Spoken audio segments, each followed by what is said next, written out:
No remedies, no DIYs did for me what finger detangling did.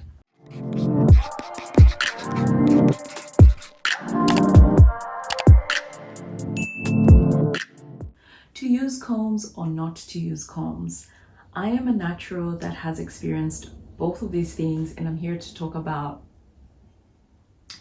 this topic and to help you decide whether or not you should be using combs on your hair or whether or not you shouldn't. For the longest time, I detangled my hair with the wide tooth comb for years, brushes, Denman brush, etc., until I realized I was not retaining my length as much as I wanted. I was rough with my hair. I was impatient with my hair. I would just rip through my tangles in my hair, right? There was stunted growth. My hair was not happy. I was frustrated until I discovered finger detangling and started finger detangling my hair. I would retwist my hair and became a twisted natural, and I would rotate my twists over and over again. I eliminated combs and the magic happened. I started seeing immense amounts of just hair, like retaining hair like crazy. No remedies, no DIYs did for me what finger detangling did.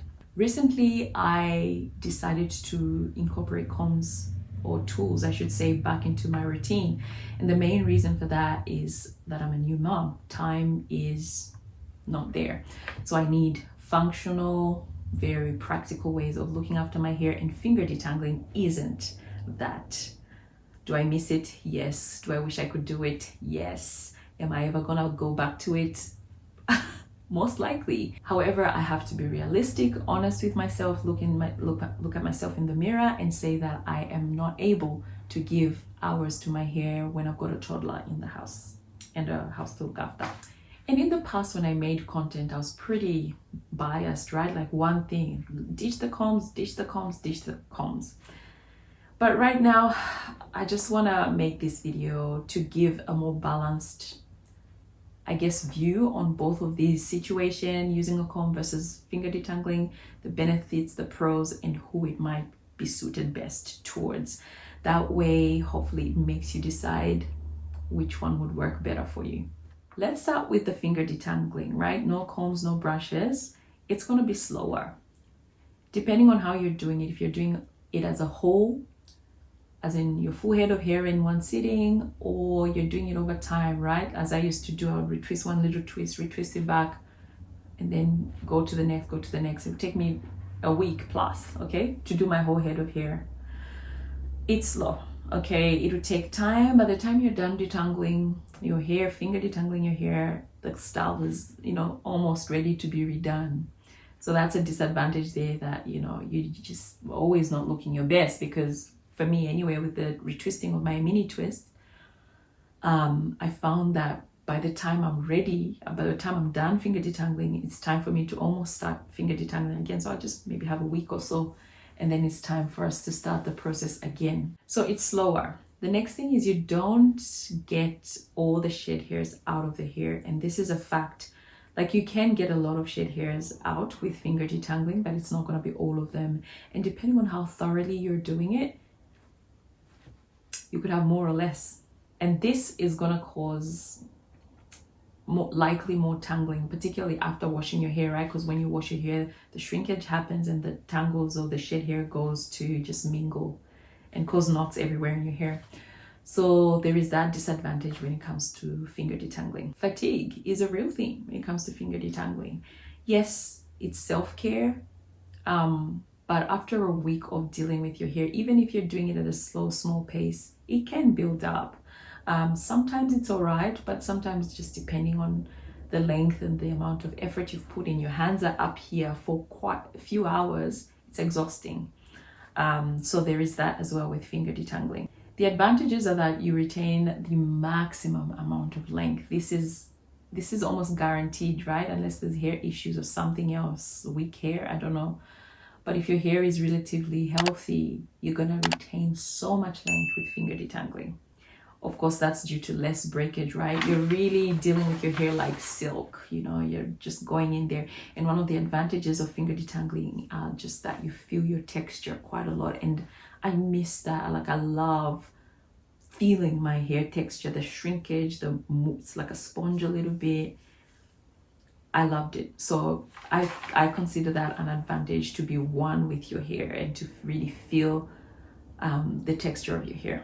So this routine will be suited more to someone who wants aggressive length, someone who does not have a lot on their plate and they're happy to spend quite a bit of time in their hair, someone that is not necessarily fussed about having specific styles. You're happy maybe with one style or a couple of styles that you just rotate, and also you're happy to not always be looking the best, particularly if you're doing braids or twists or cornrows and you're kind of detangling and retwisting or whatever you.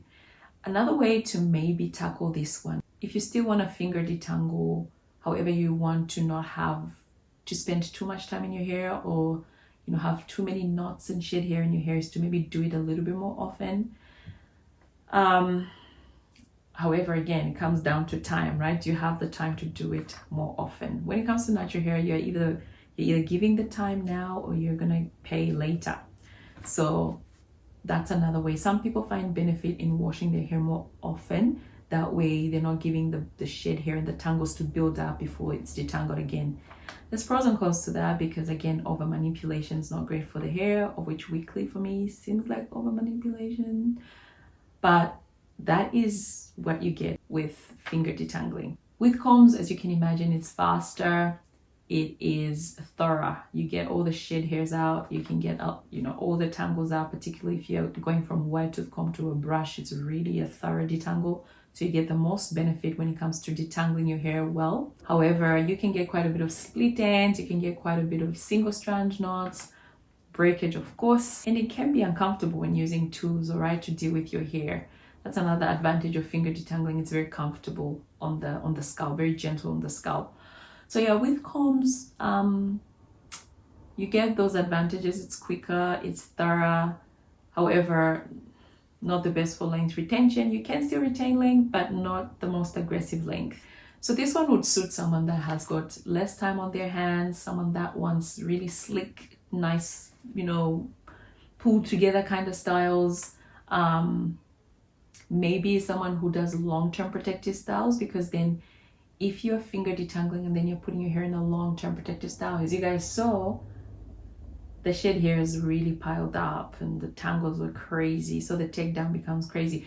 So before you go to put in a long-term protective style, I recommend really thoroughly detangling your hair. So this routine with the use of combs and brushes might benefit someone who's a long-term protective styler.